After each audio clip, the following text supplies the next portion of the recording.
Olá, meus amigos, muito bom dia, que Deus abençoe a todos vocês, em nome do Senhor Jesus Cristo. Que o Espírito Santo, o Espírito do Altíssimo Deus, o Espírito do Senhor Jesus Cristo, que iluminou os profetas, que iluminou os discípulos do Senhor Jesus, que foi enviado pelo próprio Senhor Jesus, ele é a promessa, o Espírito Santo é a promessa do Pai que o Senhor Jesus prometeu, que o Senhor Jesus enviou. Então, a princípio, todos os que têm sede,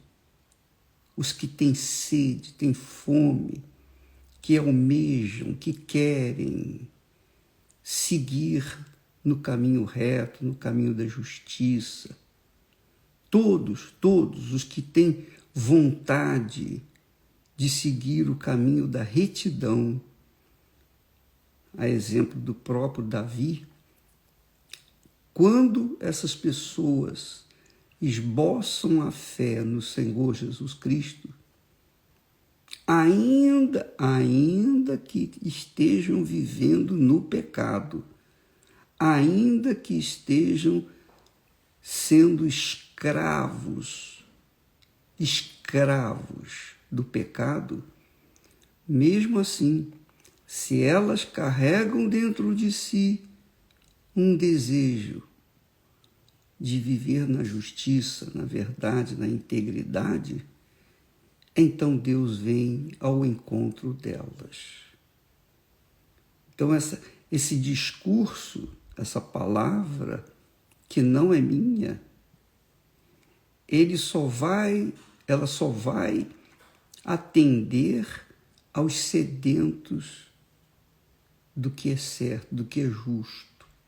Se por acaso você assiste essa live neste momento, mas o seu coração está inclinado a satisfazer as suas ambições, os seus desejos, as suas concupiscências carnais, se você quer porque quer realizar os seus sonhos, custe o que custar, a qualquer preço, você quer poder, você quer ser empoderado a qualquer preço, você quer ter luxo, você quer ter ostentação, você quer as coisas que o mundo oferece, então, minha amiga, meu amigo, você não vai se encaixar dentro daquilo que nós estamos trabalhando, falando aqui. Não vai. Porque nós, servos de Deus, os servos, verdadeiros servos de Deus, têm a obrigação de semear a palavra da justiça, pregar a palavra da justiça, pregar o reino de Deus. E o reino de Deus é o reino de disciplina. O reino de Deus é o reino de ordem. O reino de Deus é o reino de hierarquia. Ele e somente Ele é Senhor e Rei. E Ele busca, a Bíblia fala que Deus, o Altíssimo Deus, procura na terra, Ele está procurando pessoas cujos corações estejam inclinados a fazer a vontade dEle, a obedecer a sua voz, a sua palavra, os seus mandamentos, os seus estatutos. As pessoas que têm desejo de viver na justiça, na retidão, na integridade. Então, quando ele acha pessoas assim, então, que o Senhor, meu Deus, me desculpa, mas eu vou falar uma expressão que todo mundo vai entender. Quando Deus acha pessoas assim que almejam a justiça, então junta a fome com a vontade de comer. A fome das pessoas e a vontade de comer, que é o que Deus quer. Ele quer vir, viver, morar dentro das pessoas e, através destas pessoas, ele vem a ser glorificado, honrado. Exatamente isso. Essa é a vontade de Deus. Então, amiga e amigo, não importa onde quer que você esteja neste exato momento. Por exemplo, você é aquela criatura que levanta de madrugada, essa hora, poxa, são quase 3 horas da madrugada. Você interrompeu o seu sono para buscar a face de Deus, ei-lo aí junto de você. Receba o Espírito Santo aí onde você está. Agora, bispo, mas eu nem comecei a orar, porque Deus já sabe o que você quer.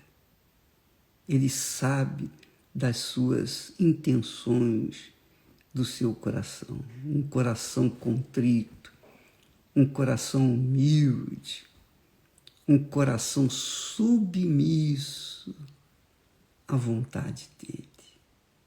Então ele vem ao seu encontro agora. Eu tenho certeza, absoluta certeza, que o meu Senhor, tão certo como ele existe, ele está aí junto de si e quer entrar dentro de você. E se você quiser, agora mesmo, receba-o em o nome do Senhor Jesus Cristo. Amém. E graças a Deus. Amém. Agora, continuando na nossa mensagem. Bispo, mas peraí, nós vamos meditar? Nós vamos meditar. Puxa, eu estou tão alegre, estou tão feliz. Só não tenho ideia do que está acontecendo aqui comigo agora. Eu fui visitado por uma alegria, um gozo. Sabe aquele gozo que nós falamos ontem, que Davi pediu? Júbilo e alegria? Pois bem, você está aí cheio de júbilo e alegria, o gozo da presença de Deus. Que maravilha, não é assim? Simples, não é? Não tem emoções, não tem blá, blá, blá, não tem mimimi. Tem sim certeza, absoluta certeza, convicção que somente os que são visitados pelo próprio Deus sabem o que eu estou falando. Que Deus abençoe você, minha amiga, nessa jornada, para a glória, louvor e honra do nome dele. Voltando, então, a nossa meditação do Salmo 91, depois que Davi pede a Deus, dizendo, faze-me ouvir júbilo e alegria, para que gozem os ossos que tu quebraste. Quer dizer, os ossos que foram refeitos, que juntaram-se carne, nervos e pele, venham receber o Espírito e haja alegria. Que seja com você agora. Mas ele fala mais, ele diz assim, esconde a tua face dos meus pecados e apaga todas as minhas iniquidades. Esconde a tua face dos meus pecados. Por favor, ó Deus, esconde a face, a tua face dos meus pecados e apaga todas as minhas iniquidades. Não só esconder o rosto dos pecados que foram cometidos, como também apagar as iniquidades. O que são iniquidades? Iniquidades, minha amiga e meu amigo, são aqueles pensamentos maus, malignos, que a pessoa projeta dentro da sua mente. Olha, eu vou fazer isso, eu vou fazer aquilo, eu vou me vingar, fulana vai me pagar, eu vou fazer aquilo outro. Isso é iniquidade. Ah, eu já sei como é que eu vou roubar.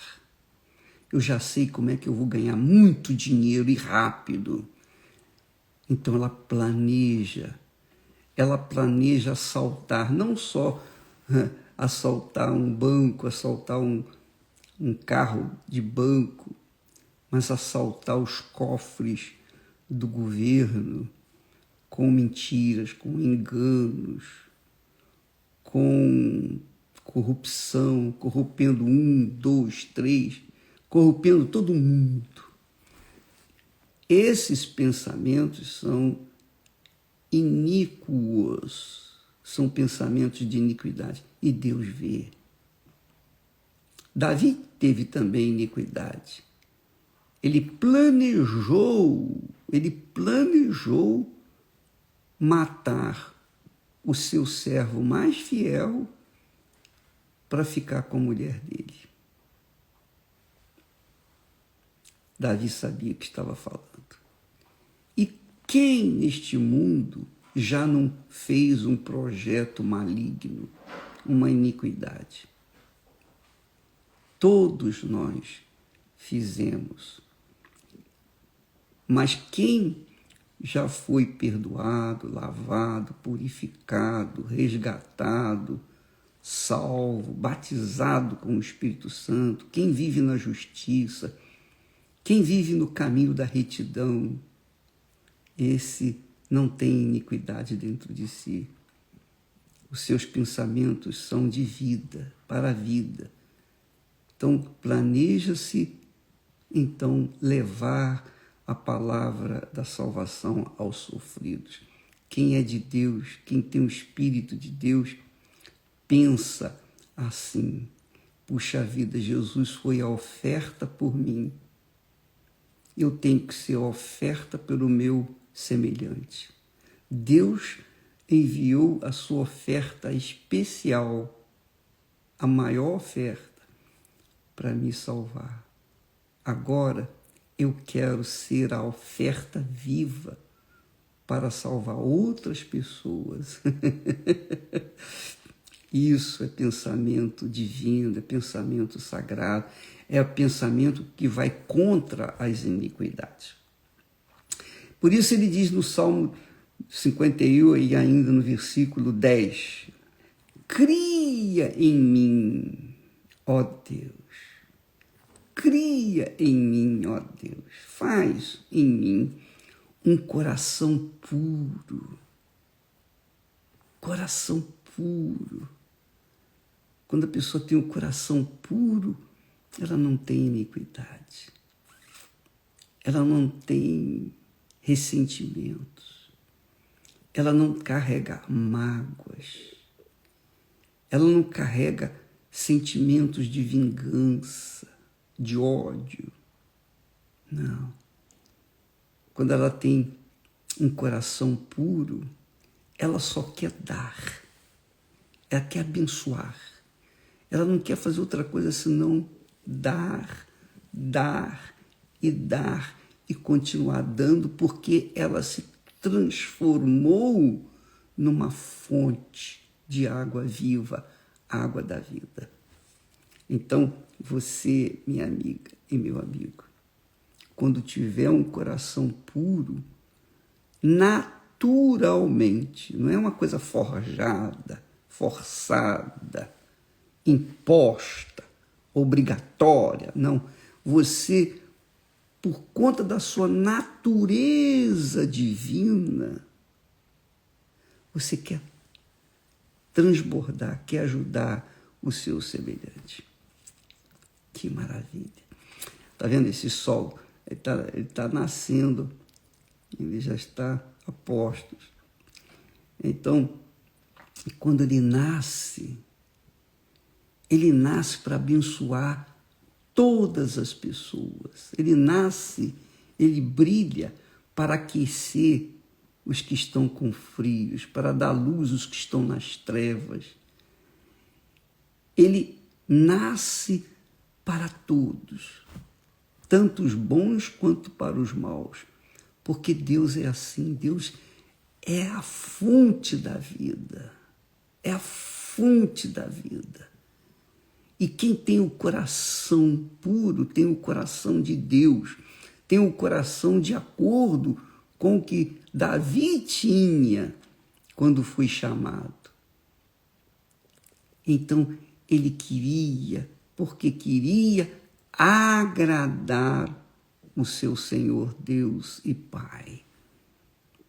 Então, quem tem o coração puro tem um coração aberto, liberal, disponível, pronto para dar, para se entregar, para oferecer o que há de melhor, o que tem de melhor. Esse é o coração de Deus, esse é o coração puro. Então, Davi pediu novamente, ó Senhor, cria em mim um coração puro, aquele coração puro que o Senhor me tinha dado e que eu perdi, que deixei sujar por causa dos meus olhos, por causa da ganância, por causa da cobiça, por causa dos olhos, os olhos adúlteros, os meus olhos eram adúlteros, eles eram puros enquanto eu estava no meio das ovelhas, mas depois que eu entrei nesse mundo político, no mundo do reinado, os meus olhos tornaram-se adúlteros. Oh, meu Pai, me dá um novo coração. Entende agora o que significa ter um novo coração? Mas, para você ter um novo coração, você tem que dar o seu velho. Ah, não dá para viver o novo e o velho. Ou um ou outro. O que você quer? O que você quer? Ah, eu quero um coração novo. Ah, então você tem que abrir mão do seu coração velho. Senão você não tem um coração novo. É como semear. Para você semear, você tem que dar, oferecer a semente para a terra. E aí você perde aquela semente. Mas aquela semente, depois de algum tempo, vai se multiplicar. É assim que é a vida. É assim que é Deus. Deus deu a semente dele, que é Jesus. E Jesus ganhou a mim e ganhou a tantos quantos estão sedentos de fazerem a sua vontade. Então, quando a pessoa tem um coração novo, ela quer dar, ela não pensa em receber. Ela não pensa em receber, ela pensa em dar. Eu estava falando com os bispos e também os pastores, que o segredo da nossa caminhada com Deus é dar. Então, quando a gente vai para o altar, eu fico a pensar, meu Deus, o que o Senhor quer que eu dê para o teu povo? Eu não sei. A Bíblia é tão farta de mensagens, de promessas. É também farta de mandamentos, de obrigações para contigo. Então, o que o Senhor quer que eu fale? Então, com essa preocupação, com esse pensamento, né, preocupação, com esse pensamento, nós subimos no altar. E quando lá estamos, o Espírito Santo flui e chega aquelas pessoas carentes, aflitas, rejeitadas, excluídas, pessoas que ninguém quer, pessoas que o mundo odeia, mas que Deus ama, porque são almas. Às vezes a pessoa, ela vive uma vida desregrada, no pecado. ela vive na prostituição, ela vive uma vida corrupta, mas ainda assim ela é alma e ela carece de salvação. Se ela tem sede dela, da salvação, então Deus vem correndo ao seu encontro. Então vem a fome. A fome se junta com a vontade de comer. Isso é muito legal. Então Davi diz, cria em mim, ó Deus, um coração puro e renova em mim um espírito reto. O que é espírito reto? Espírito é a mente, é o intelecto, são os pensamentos. Espírito é a mente, o intelecto, a inteligência humana que Deus empresta para o ser humano. E coração é a alma. Então, onde a gente sente as coisas, as emoções, as sensações, é no coração. Mas onde que a gente decide o que deve se fazer e o que não deve se fazer? É na cabeça. Então, quando a pessoa usa a inteligência para escolher o que é certo, o que é correto, e o coração é submisso aos pensamentos, aceita, acata, então aquela pessoa tem uma vida plena, feliz, alegre, porque ela faz exatamente o que Deus faria se estivesse no seu lugar.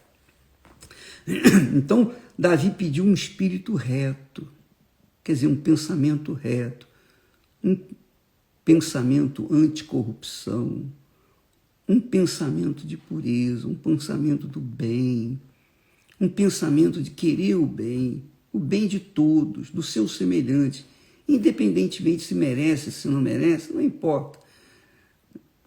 Por exemplo, todas as manhãs nós trabalhamos, nós semeamos a palavra do bem, a palavra de Deus. Não é a minha palavra, não é a minha filosofia, não é uma coisa que é minha, pessoal, não. Eu estou apenas profetizando, pregando, ensinando, levando às pessoas o reino de Deus. E quem quer, vai. Quem não quer, fica. É questão de fé pessoal. Assim é a fé inteligente. Deus não impõe nada a ninguém, nada. Ele sempre vai deixar a decisão final para cada um de nós.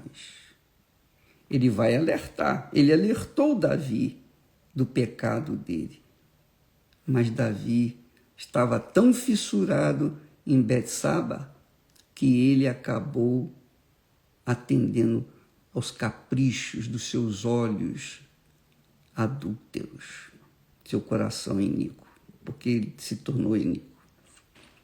Mas agora ele pede, ó Deus, cria em mim um coração puro e renova o espírito reto, o espírito de justiça, do que é certo. Não me lances fora da tua presença. Davi era mesmo sábio, porque para que nós possamos viver neste mundo e não venhamos nos corromper com ele, com as suas iguarias, nos corromper com as suas ofertas, tipo daquela que o diabo ofereceu para Jesus, mostrou a glória do mundo e disse, olha, isso aí tudo é meu, se quiseres, se me é prostrado, me adorares, eu te darei tudo isso. Mentiroso, safado. Ele sabia que nada era dele, que tudo é de Deus. Mas ele lançou a semente e Jesus disse, ao Senhor teu Deus adorarás e somente a ele.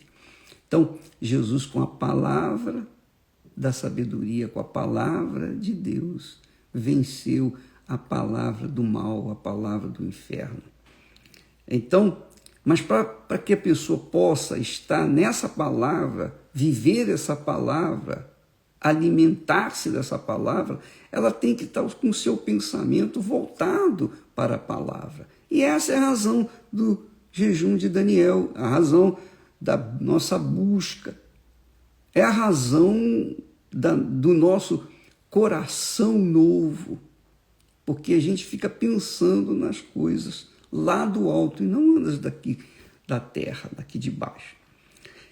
Então, para isso, quer dizer, para que Deus se mantenha em nós, para que nós, melhor dizendo, para que nós nos mantenhamos na presença de Deus, nós temos que cultivar, alimentar o nosso ser sempre com a palavra de Deus.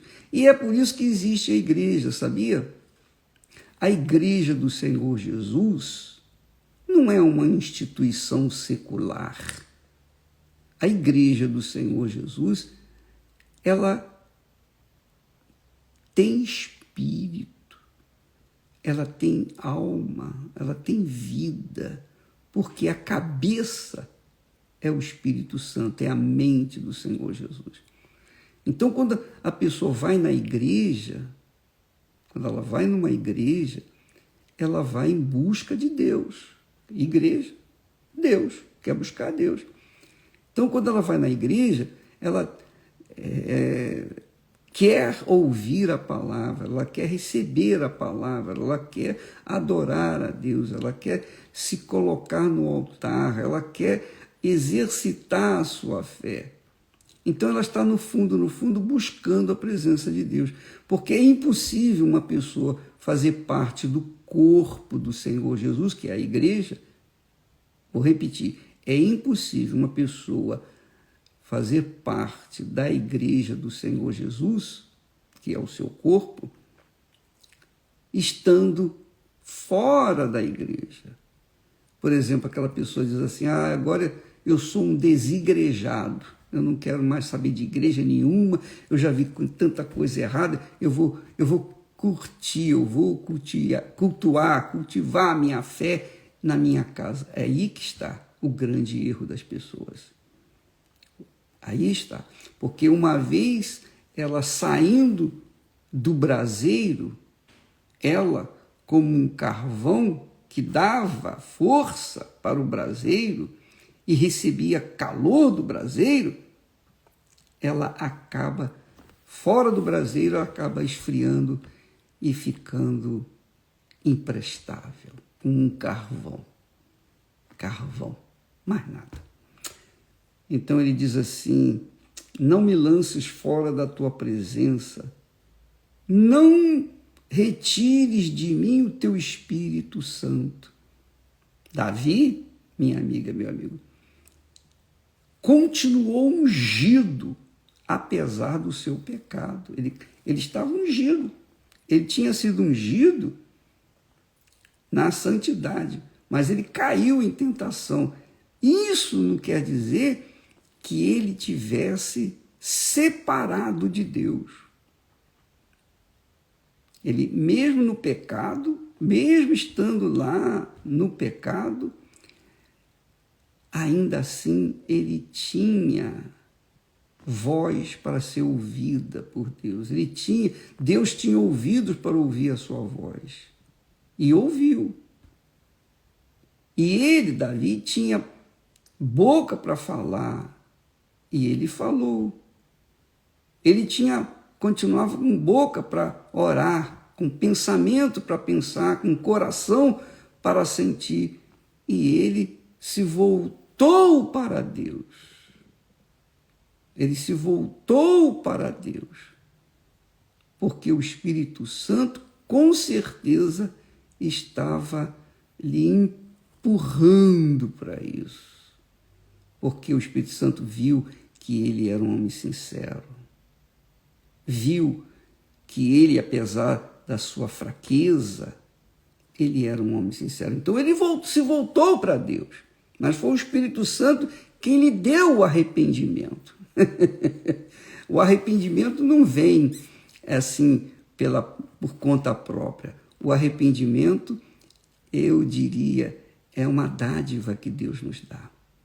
Por exemplo, Judas Iscariotes foi escolhido, foi eleito para ser apóstolo, mas ele caiu, ele se corrompeu e não achou mais lugar para arrependimento. Por quê? Porque Deus viu que ele não era digno. Então Judas se perdeu, se enforcou, foi para o inferno. Então, se você é uma pessoa que está me assistindo nesse momento e diz assim, bispo, eu saí da igreja, qualquer que seja a sua igreja, denominação, eu saí, eu deixei a minha igreja, porque eu vi muita coisa errada. Você não tinha que ver as coisas erradas, você tinha que ver as coisas certas. Se você senta na mesa e você vê uma mosca pousando na alface, ou pousando lá no tomate, ou pousando na carne, você não vai jogar o prato fora, não, você vai tirar aquela peça que a mosca pousou, vai jogar fora e vai continuar. Você não vai ficar, não, porque tem a mosca, eu não vou comer mais, vai comer, vai deixar de comer, por que não? Você tira aquilo que pode ser tirado, removido, e você continua. É ou não é? Então, você tem que olhar o que é bom, olhar com os bons olhos. E se fulano caiu, fez besteira, fez aquilo, deixa eles para lá, deixa. É problema deles com Deus. Você tem que cuidar de si mesmo, cuidar de você mesmo. E se o pastor caiu, se o pastor errou, se o pastor fez o que não deveria e você também sai, o que você tem a ver com o pastor? O pastor é um instrumento de Deus para sustentar você, dar a fé, ou passar a fé, orientá-lo, ajudá-lo, etc. Mas se ele perdeu a palavra de Deus, a presença de Deus, então você, obviamente, não vai mais querer aquele pastor. Então você vai buscar um pastor que venha ao encontro da sua necessidade. Mas não é por isso que você vai deixar de ir na igreja, não é? E se você buscar perfeição, em lugar nenhum você vai encontrar. Não tem perfeição. Só Deus é perfeito. Só Deus é perfeito. Então, Davi orou também, não me lances fora da tua presença, nem retires de mim o teu Espírito Santo. Nem retires de mim o teu Espírito Santo. Quer dizer, Davi, embora tivesse caído no pecado, ele continuou rei. Mas o mais bacana é que ele não continuou um rei qualquer, mas ele continuou um rei submisso, humilde. Quando o profeta Natan apontou o pecado dele, na mesma hora, Davi, realmente eu pequei, ele confessou, realmente eu errei, realmente eu falhei, a culpa foi minha, etc, etc. Ele não jogou a culpa no Betsabá, ele não jogou a culpa nos outros, não. Ele assumiu o seu pecado e encontrou coração para se arrepender. Quer dizer, voltar às práticas, ou à prática do que era certo. Então, amiga e amigo, pense na sua vida. Não fique aí a olhar para os outros. Você vai ficar olhando para Lúcifer, que caiu, foi lançado fora do céu. Lúcifer saiu, foi lançado fora do céu. Não aceito isso. Isso é injustiça. Não, eu também não vou ficar lá, não. Você vai querer sair do céu por causa que Lúcifer caiu? Não, você não é boba nem nada, não é verdade, não é? Então, minha amiga, meu amigo, quando a pessoa acha lugar para arrependimento, é porque Deus quer resgatá-la, quer devolver a sua unção plena, a sua alegria plena, o seu gozo pleno, renová-la, abençoá-la, continuar fazendo dela uma fonte a jorrar. Tá bom? Bom, amanhã nós vamos continuar a partir do versículo 12, mas pense no que nós falamos. Ouça outra vez essa mensagem, medite e ouça numa hora, no momento em que você possa escutar e não ser interrompida, para você raciocinar, pensar nas palavras que foram ditas, para que você também, se estiver vivendo no pecado, venha encontrar lugar para o seu arrependimento. Deus abençoe e até amanhã em nome do Senhor Jesus. Amém.